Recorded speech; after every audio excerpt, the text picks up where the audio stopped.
आपण आजकाल बघतो की अनेक व्यावसायिकांना बिझनेसचे प्रॉब्लेम सॉल्व्ह करण्यासाठी पैसा पाहिजे हाच एकमेव मार्ग दिसतो किंवा कोणाला तरी बिझनेस चालू करायचा आहे तर सहज आपण उत्तर देतो की नाही यार माझ्याकडे फंडिंग अवेलेबल नाहीये आणि फंडिंग अवेलेबल नाहीये म्हणून मी माझा बिझनेस एकतर सुरू करू शकत नाहीये किंवा तो बिझनेस वाढवू शकत नाहीये। बिझनेसच्या प्रॉब्लेमसाठी पैसा हे एकमेव सोल्युशन नाही।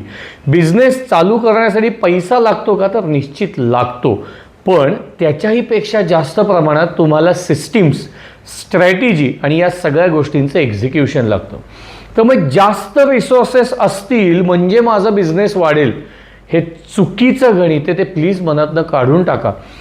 आपल्याकडे असलेल्या रिसोर्सेसना चांगल्या आणि इफेक्टिव्ह वेनी वापरल्यानंतरच आपला बिझनेस वाढणार आहे। त्यामुळे फक्त फंडिंगच्या मागे लागू नका, आपल्या बिझनेसला सिस्टीम्स लावा आणि त्या सिस्टीम्स आपला बिझनेस निश्चित वाढवतील।